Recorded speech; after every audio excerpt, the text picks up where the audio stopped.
Arina Curtis, welcome to Listening with Leaders. You are the CEO and co-founder of DataGPT, which can be found at datagpt.com.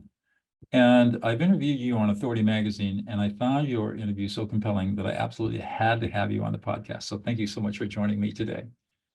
Thank you, Doug, for having me here. I'm not only the CEO of DataGPT and the first conversational AI data analyst, I'm also a woman in tech, immigrant who moved to US to achieve my American dream while being a single mom and tackling professional and personal life. Wow. Well, we'll get into that all that. Just very briefly for the audience, if you haven't read the Authority Magazine interview that I did with Arina, she was raised in southern Russia, went to Moscow for university, and then to the London School of Economics, made her way over to the United States, worked in New York for a while, and now is in Florida. And I'll let you take it from there. Fill in the details, Arina. Well, do you want me to start from the very beginning or start? Wherever you're comfortable. We're going to be fascinated in your story. Well, you're right. I was born in south of Russia, and it feels like a different world if you're far away from Moscow, which I cherish, but it's not a place rich with diverse experiences. So I always knew I wanted something bigger for myself, and my family kind of struggled to meet their basic needs, and I needed to break free from my current situation. Nobody really advised me what to do, and still my mom has no idea what I'm doing for a living. If you ask her about AI and GPT, she has no idea, but she's the best mom.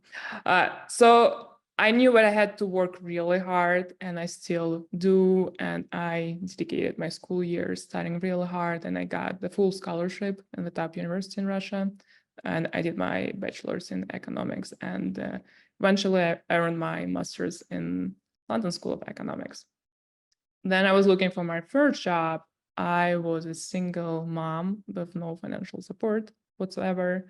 And I had to go for all these interviews, and I ended up landing a job as a management consultant at PwC. The work hours were extremely demanding, 15, 20 hours a day, but the learning experience was priceless. During my consulting time, I was really enthusiastic about taking as much work as possible and tackling as many projects as possible. So my managers were like, you need to take a break. But I just loved the work I was doing, and it helped me to become professional I am today. I learned many, many lessons. Like one, probably the biggest lessons I learned was at this project for top energy company. There I was the only woman at the meetings with 30 plus men. So the main lesson I learned is that the gender bias can be overcome through professionalism and our expertise. And if you excel in your field, it doesn't matter who you are. What matters is what you bring to the table. And this is what I still hold dear today. It doesn't matter for me that I'm a woman or that I have a strong Russian accent. What I bring to the table matters the most. And this is one of the main lessons I learned. During my consulting time, probably one of the most important projects for me was building a operational efficiency system with visualization dashboards and developing KPIs for energy company. Because little did I know back in the day that this project will eventually become inspiration for DataGPT. And yeah, it was my biggest inspiration when we built our data analytics product in the space. So this was my management consulting journey. At some point, I decided I made a bold decision. I'm moving to US. I'm moving to New York. I didn't have a clear plan back in the day. If someone told me what I would go through, I would probably hesitate to repeat this journey, but I was young, I was determined, I wanted to take the risks. So I moved to US, and I will not delve into details about this challenging journey, but at some point I landed the job just as COVID pandemic began at top telecommunication startup. I didn't know anything about startups back in the day. I honestly thought that they don't pay you well, which is not true at all. But I needed a job urgently, so I took this opportunity, and it was one of the best opportunities I ever got, because in management consulting, you are not really managing the teams, but in this startup, it's called US Mobile, I actually built the team from scratch, the team of 150 plus people, and I was responsible for setting up customer framework that eventually helped them to get funding for Series A, because their investor was looking specifically for companies who excel in customer support. Yeah, I'm very grateful that their leadership team helped me with immigration, and they gave me amazing opportunities, and very important projects that shaped me. At some point, what happened, I was setting up the mock-up for KPIs and for US Mobile, not only the KPIs, but also trying to find out how to calculate the main drivers of change for these KPIs. And I had no idea, but eventually it became some kind of mock-up for DataGPT as well. And simultaneously, when I was working this mock-up, our chairman of the board and co-founder, Sasha McKinney, reached out to me on LinkedIn, just out of nowhere. They were looking to build the new solution from scratch because they spent so much money on different solutions and it did not work. And this is how we founded the company 3 years ago. Just some random message on LinkedIn changed my life completely. Really? Yes. And here we are, very successful company. So what exactly does DataGPT do? So we build our product for business users. Basically, you as a business user, you may come to a platform, and if you have data-related questions, you can just chat and ask your questions in simple English, and you will get straightforward, high-quality answers to any of your questions, not just what happened, but why did my metric drop? What were the drivers of change? Any complex and abstract questions, or you can get your answers to with DataGPT in the conversational format. So basically, back in the day, you look at the dozen or hundreds dashboards and you may be confused as a business user. Nowadays with DataGPT, you just chat with your data. So do you build custom solutions for businesses, or do you have a platform that you use and you just put in their data and your platform processes and analyzes that data? It's not a custom solution, it's a platform, it's a product, subscription-based, so anyone can use it. We are very versatile. We work with any industries and any departments. As long as you have tons of data, we are here to help you. And we build proprietary technologies required to run AI agent on large data. So companies that love DataGPT, these are usually companies that have so much data, and they need to clearly understand why some metrics are changing, what is driving the change, but they have so much data that they cannot process it on their own. So they come to us. And your company processes the data for them. Yes. Does that take long? I mean, if a new client subscribes to your platform, how long does it take before the data is usable? We usually advise onboarding time of 2 weeks. With some customers, it was way faster. It was 1 or 2 days. It depends more on the customer. Our side, as soon as we are connected to your data platform, and as soon as we configure schema for you, your data board is up and running. What kind of data are we talking about? Any data, the real-time data that, for example, there are some metrics like conversions that require constant tracking. What was driving it? For example, imagine marketing team. Marketing teams, they track many campaigns, many sources, and they need to constantly understand what was driving the change behind that. So all data that, all large data that needs the processing and that needs time series analysis, trend analysis, the DataGPT is the best place for you. How many employees of the company do you have now?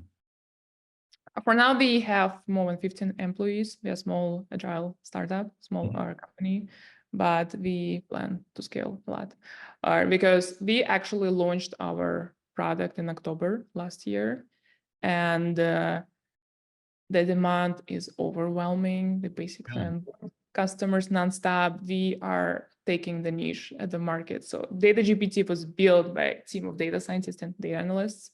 We knew that our solutions were not the best solutions for business users. So we decided, let's build it from scratch. And we took the niche of the market that was not taking. And now we were a success. So we're scaling a lot at this. That's good for you. You more work than you can handle right now. We can handle anything. Great attitude. Tell me about your role as CEO of DataGPT. Sure. My role as a CEO, because we're a startup, obviously I wear many hats. But my main responsibility is to set up objectives with my team, guide them through company's trajectory, and make sure they're successful. And this means that I work closely with my team members, and I need to listen to their expertise, to their concerns, and make sure they are on the right track. And this is my main responsibility as a CEO, to be responsible for short-term and long-term vision, and that we are on track. Have you had any executive experience before DataGPT? Yes, in the previous startup, I was director of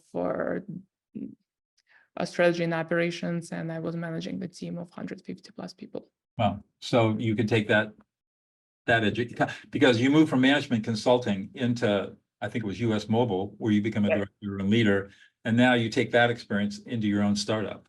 Exactly. So basically, I was leading the projects for multi-billion-dollar companies. Then I was leading a huge team directly, which was an amazing experience. And now I'm leading DataGPT. I think I learned my leadership, again, my leadership skills in US Mobile. Then I was responsible for a huge team. And the main lesson I learned,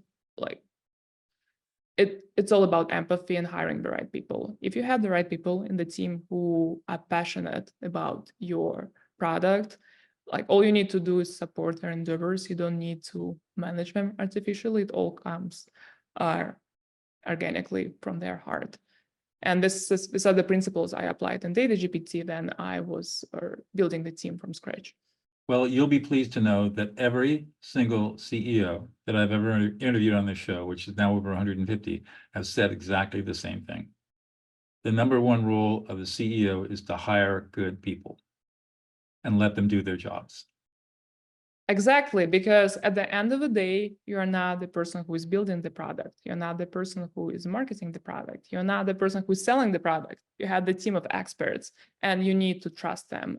And they need to be the right people to be part of your team and be really passionate about the mission. And the mission of DataGPT is to empower people to make data-driven decisions. And we always know, no matter how we change the product roadmap, no matter how we change different initiatives we are running, we are sticking to our main mission. So as you think about it, what gets you excited to get out of bed in the morning? Well, it's interesting. Every Friday in DataGPT, we have town hall. There we see what we're grateful for and what we're looking forward to next week. And I always say I'm looking forward next week to come and work back with all of you, because it's amazing experience, and what we build, it's the greatest product, and it brings me so much joy to scale this company. So I'm always looking forward to work with my team. Wow. So it's the team that gets you motivated. Yes, it's the team who, they you've got a great team. Yes, I think it works in both directions. I keep them motivated, and they keep me motivated. It's mutual. What do you think as a woman tech founder and CEO, what do you think your biggest challenge is? My biggest challenge always was to find the work-life balance, obviously, because as I started my management consulting career, I was a like single mom and I had a baby at home, and I so excited about work that I'm doing that I was working this overwhelming hours. And even then we were like tackling like the projects that required us to stay till the early morning. I was staying with my team, and now I kind of changed my approach because it was challenging. And now I understand it's very important to spend time with your family, and it's really important to find this work-life balance. But it takes time, and it takes many years to get to the point where you clearly understand even mentally that you will make a huge impact professionally if you devote time to your personal life as well and to your family. And this was challenging. So you've sort of are still working out or figured out how to have good work-life balance so you get to spend time with your daughter? I think I figured this out. I'm very grateful that I work in the remote startup, and from the very beginning, when we founded the company, we decided it's going to be a remote company. And it helps a lot because all of us can organize our personal life and the professional life accordingly. And it helps a lot with finding this balance. So I may work late hours or early hours. It's up to me what works the best for me. And I try to coordinate my schedule according to my daughter. So I'm not missing the very important moments from her life. That's good for you. And so you are able to help her with the events and schooling and all the things that young people do when they're growing up. I hope so. I'm not the best teacher though. I'm enrolling her in different classes. So Arina, what do you think it is about you that's unique that you bring to the table that makes DataGPT so successful? I think I'm very authentic. Like, I am who I am, and my team knows me really well, and they know that I am so much passionate about this product that they always tell me that it keeps them going, that they see this beautiful future with me. And I think this is the most important thing that I bring to the table, apart from obviously my expertise and everything else. Yeah, but it's just your passion for what you do. yes, yes. And that excitement propels and lifts everybody else. Yes, everyone knows that DataGPT is the biggest achievement of my life, and I put so many efforts and everything I have into this product and this company. And this helps a lot the spirit of our team. So earlier you were talking about empathy, and that sort of gets me to a core topic that I'm interested in, which is listening and empathy. Tell me, how did you learn that empathy was an important skill to develop as a leader? Well, I've been in different situations. Like back in the day, I was working before I moved to London and New York, I was working like for a while in Moscow, and was different, like I would say atmosphere. And I learned a lot when I moved to US. I learned that you can, like, why US has this amazing innovative products, because they're built by team who really want to make an impact. And to get to the point that you have this great products, you need to be empathetic. And like, for example, in DataGPT, we have unlimited PTO, and it's very important because if you take 2 weeks of rest and then you come back and shape like very complex feature that shapes the product, this is what matters. Like what matters to show to your team that you're empathetic to their situation, their life, and you really appreciate them, and they can do like a lot for you and for the company and bring tons of stuff to the table. And you cannot achieve that with like the opposite approach. And I've seen people are applying the opposite approach in their like life, and it didn't work at all. What works is to be sympathetic and empathetic to your team. What I have found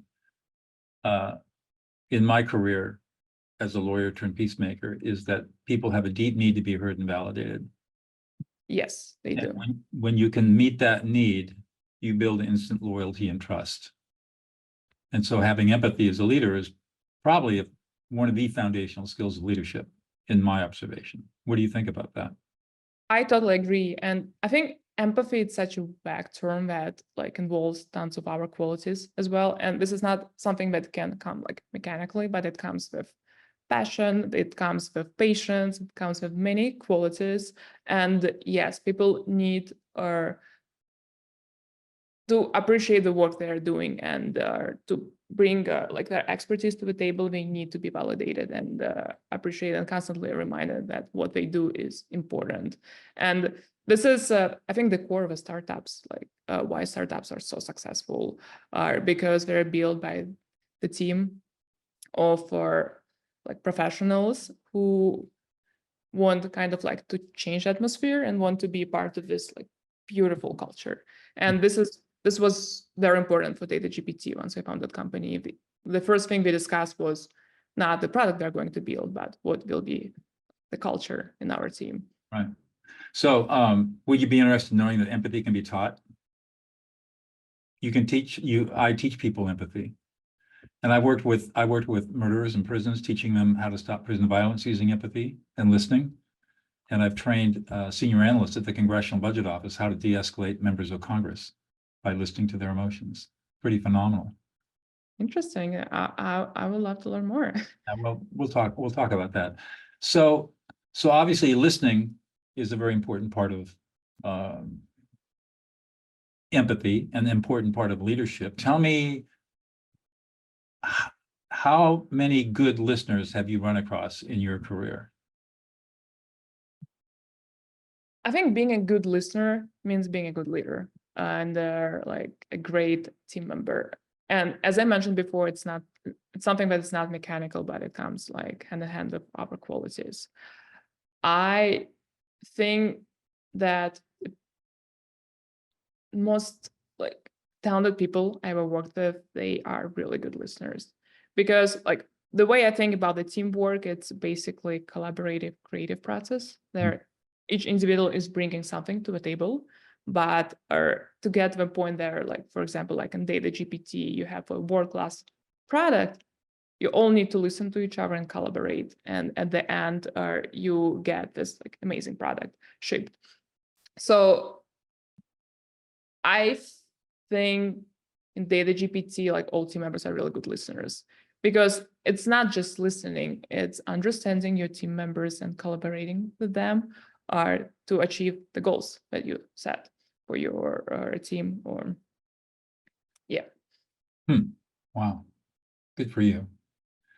You've got all the right. You've got it dialed in pretty well, from what I can tell, based on what you're saying. You have a very successful company that's even going to become more successful as time goes on. One more question, then I'll let you go. What's one thing about yourself, Arina, that we wouldn't know unless you revealed it to us? Interesting question. I never thought about that. The fun thing about me.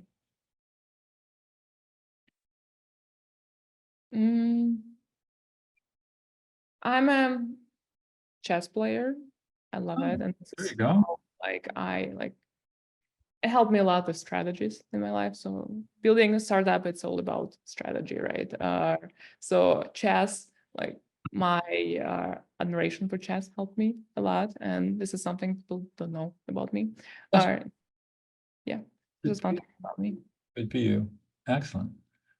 Well, thank you so much for this wonderful conversation. I really appreciate it. Thank you. Thank you, Doug.